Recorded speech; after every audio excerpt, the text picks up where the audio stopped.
नमस्कार सम्पूर्णमा के छ त खबर तपाईहरुको। आज म निकै समयपछि तपाईहरुको माझमा एउटा भिडियो लिएर उपस्थित भएको छु। मेरो भिडियोको टपिक रहेको छ नेपाल सरकारले जुन आइतबार र शनिबार छुट्टी दिने निर्णय गरेको छ हो त्यसले देशव्यापी रूपमा पारेको प्रभावका बारेमा आज म खण्डन गर्न गइरहेको छु। त्यसका राम्रा पक्ष र यस विषयलाई हामी विस्तार क्रम र यसको सुरुवात क्रमदेखि नै बुझ्दै जाउँ।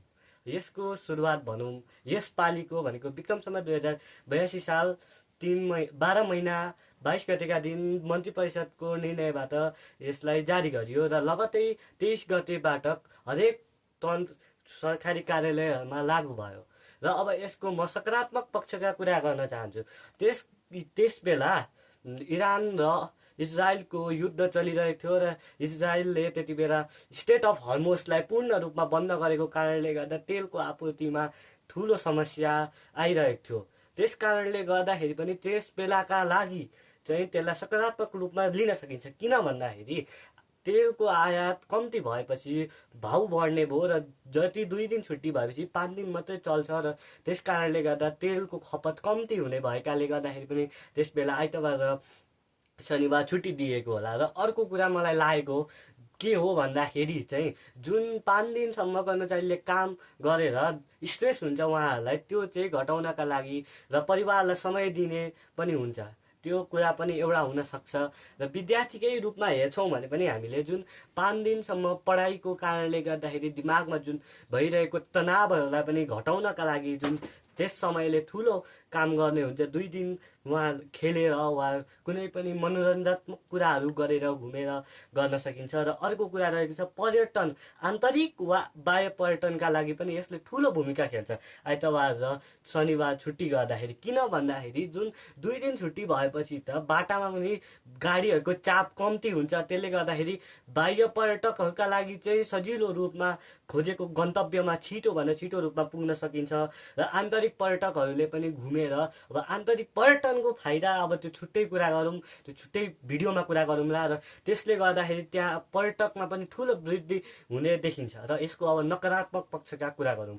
नकारात्मक पक्ष के हुन् भन्दाखेरि यसले चाहिँ जुन आइतबार र शनिबार छुट्टी दियो हो त्यसले धेरै क्षेत्रमा ठुलो प्रभाव पारेको छ र मुख्यतया भनेको शिक्षा र स्वास्थ्यमा प्रभाव पारेको छ।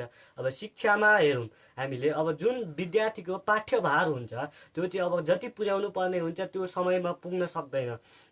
र जुन अन्तिममा परीक्षा लिनुपर्ने हुन्छ त्यो पनि अब विद्यार्थीले पढाइको चाप अन्तिम सत्रसम्म पनि पाठ्यक्रमलाई नै अगाडि बढाइरहनु पर्ने अवस्था हुन्छ। र विद्यार्थीले कुन अवस्थामा पढेर अन्तिमको परीक्षा दिने भन्ने हुन्छ हो। त्यसले गर्दा धेरै विद्यार्थीको पढाइ बिग्रिन सक्ने सम्भावना पनि देखिन्छ। र अब हेरौँ स्वास्थ्यमा त के कुरा गर्नु। अब 2 दिन छुट्टी भएपछि त अब बिरामी साह्रै सिकिस्त बिरामी छ उसलाई किन अब इमर्जेन्सीमा लानुपर्छ। इमर्जेन्सीमा झन् त्यस्तै नै भिड हुन्छ। र अब खुल्ला भनेको अब 2 दिन छुट्टी भएपछि त ओपिडी चल्ने कुरै भएन।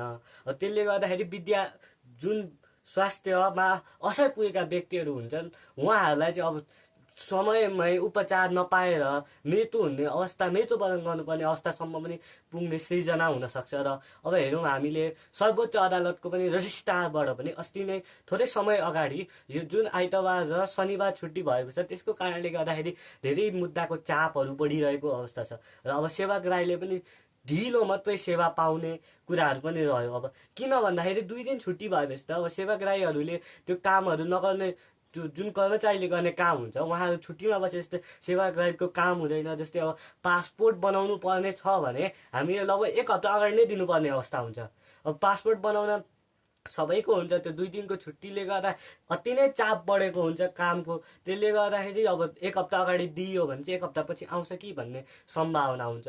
अब यो चाहिँ पहिला पनि गरेर प्र्याक्टिस गरी हेरिएको कुराहरूलाई फेरि गर्नु भनेको चाहिँ अब कुन हिसाबले सही मानिन्छ र कुन हिसाबले यो नयाँ सरकारको नयाँ काम भन्न सकिन्छ। अब त्यो तपाईँहरूकै विश्लेषण होला। मेरो विश्लेषण चाहिँ यति नै रहेको छ। र जुन समग्रमा कुरा गर्न चाहन्छु म चाहिँ यो आइतबार र शनिबार छुट्टी दिनु चाहिँ सकारात्मक पक्ष भन्दा यसको बढी नकारात्मक पक्षहरू देखिएको छ। अब म यति नै भन्न चाहन्छु। धन्यवाद।